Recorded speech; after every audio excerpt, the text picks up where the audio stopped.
Senhor esteja convosco. Ele está no meio de nós. Proclamação do Evangelho de Jesus Cristo, segundo Lucas. Glória a vós, Senhor. Aconteceu que, caminhando para Jerusalém, Jesus passava entre Samaria e a Galiléia. Quando estava para entrar num povoado, 10 leprosos vieram ao seu encontro. Pararam à distância e gritaram: Jesus, mestre, tem compaixão de nós. Ao vê-los, Jesus disse: Ide apresentar-vos aos sacerdotes. Enquanto caminhavam, aconteceu que ficaram curados. Um deles, ao perceber que estava curado, voltou glorificando a Deus em alta voz. Atirou-se aos pés de Jesus, com o rosto por terra, e lhe agradeceu. Este era um samaritano. Então Jesus lhe perguntou: Não foram 10 os curados? E os outros 9, onde estão? Não houve quem voltasse para dar glória a Deus, a não ser este estrangeiro? E disse-lhe: Levanta-te e vai, tua fé te salvou. Palavra da salvação. Glória a vós, Senhor.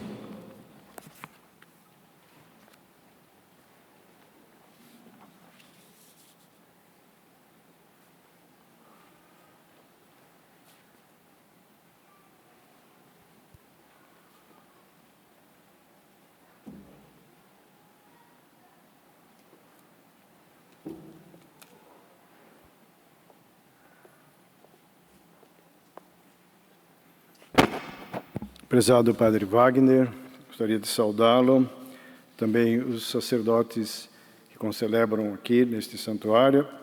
Para mim é uma alegria grande não só conhecer o santuário, mas também celebrar a Eucaristia, pedindo ao Pai das Misericórdias que abençoe a cada um de nós que estamos aqui hoje. Eu gostaria de me deter neste episódio que acabamos de ouvir, da cura desses 10 leprosos. Nós sabemos, se nós nos colocássemos na sua situação, nós veríamos que eles, por causa da lepra, não tinham perspectiva de vida nem de futuro.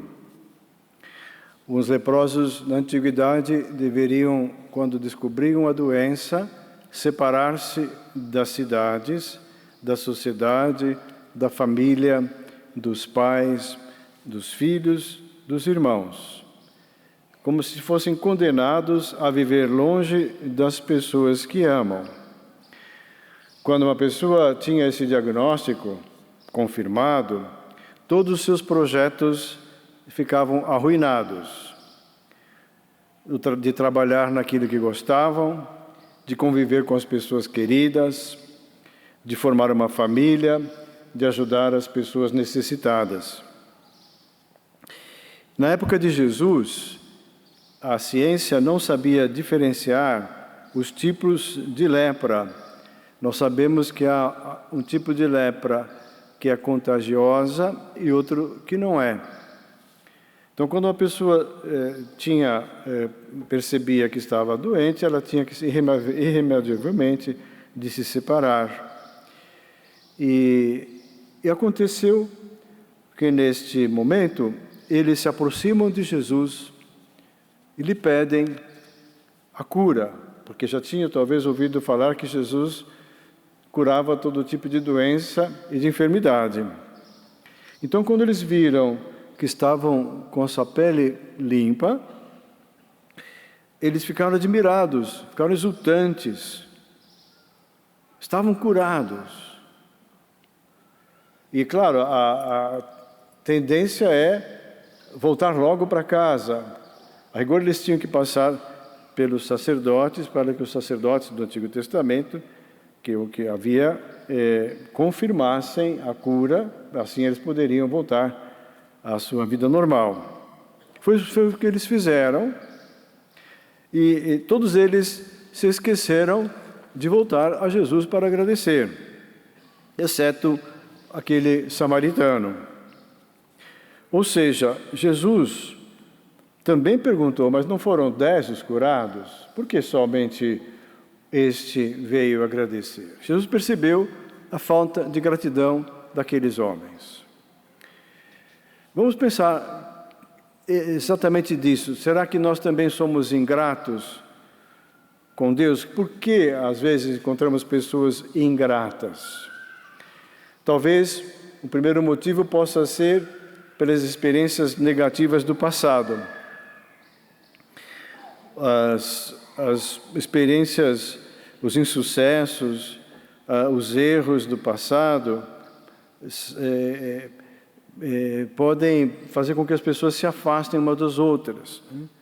Uma vez eu confiei naquela pessoa e ela falhou a minha confiança.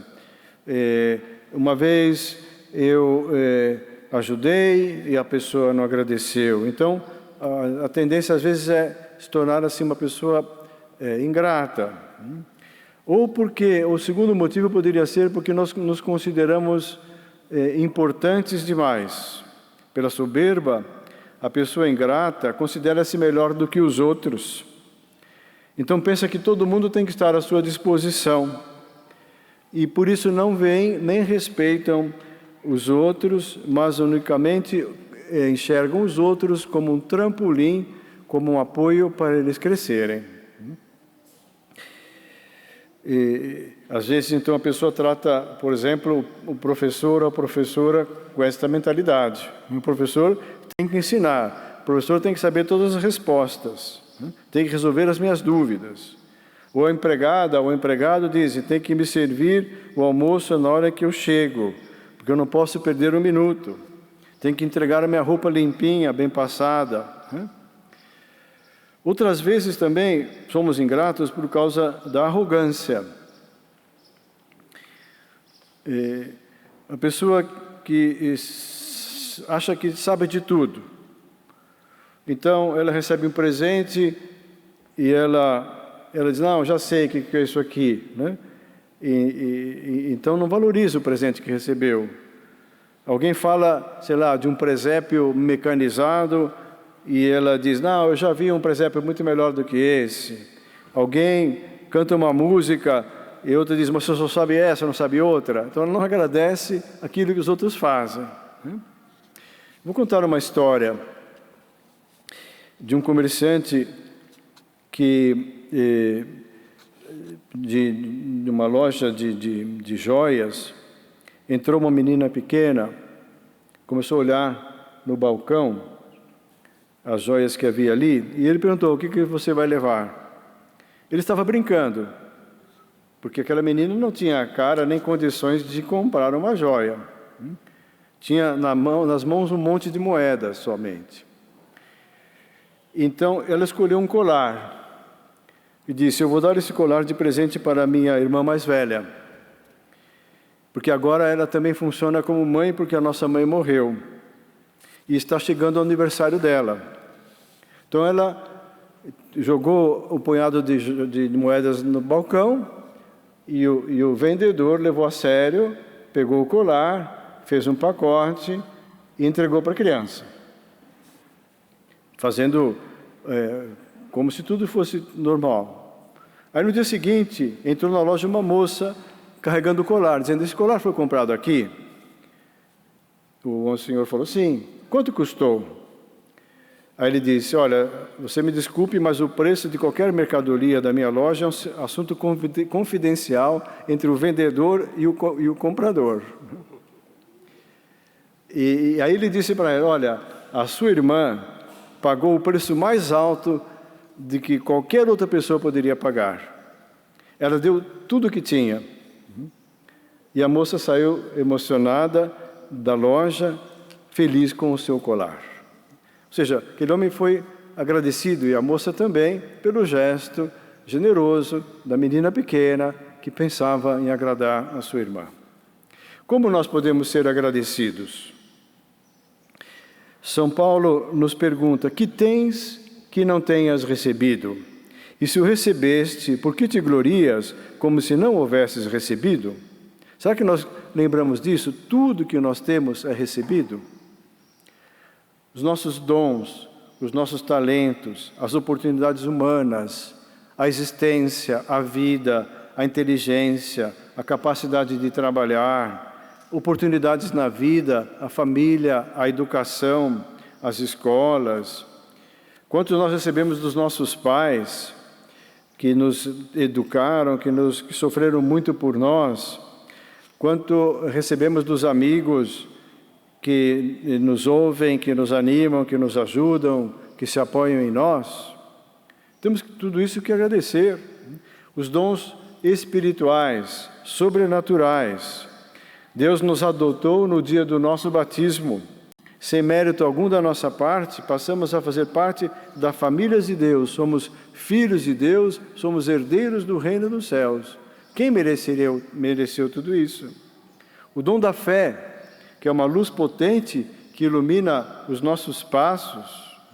Temos a palavra de Deus viva e acessível a nós na Sagrada Escritura. Temos a possibilidade de conhecer Deus tal como Ele é, de conversar com Ele como quem conversa com um amigo a sós. Nós podemos estender o bem à nossa volta, podemos ajudar as pessoas. Tudo isso é motivo para o nosso agradecimento e devemos demonstrar o agradecimento. Devemos, de fato, falar isso, não deixar nunca de agradecer as pessoas que nos prestam algum serviço. O motorista do ônibus, a faxineira, o porteiro do prédio, o amigo que telefonou e assim por diante. O Papa Francisco costuma dizer para as famílias que há 3 palavras mágicas, 3 palavras que facilitam o amor e a convivência numa casa. E essas 3 palavras são, por favor. Quando temos que pedir alguma coisa para uma pessoa, não dizemos assim, passa a salada, né? Me alcança o óleo, por favor, né? Pedir por favor. Segundo, obrigado, ou obrigada. Né? Obrigado porque você trouxe, obrigado porque fez aquela compra para mim, obrigado por isso e por aquilo. E a terceira, que o Papa dizia, que também não é fácil, me perdoa, me desculpa. Isso também ajuda. Às vezes a gente tem que reconhecer que eu errei naquilo que eu falei. Me desculpa do jeito que eu respondi, me perdoa. Assim conseguiremos, nas nossas casas, uma convivência amável. E por último, devemos demonstrar a nossa gratidão em relação a Deus. Quando nós vamos a uma igreja, como estamos aqui no santuário, nós não devemos só chegar e começar a pedir. Claro que temos que pedir porque Deus é Pai. Mas também para agradecer. Em primeiro lugar, devemos agradecer a Deus.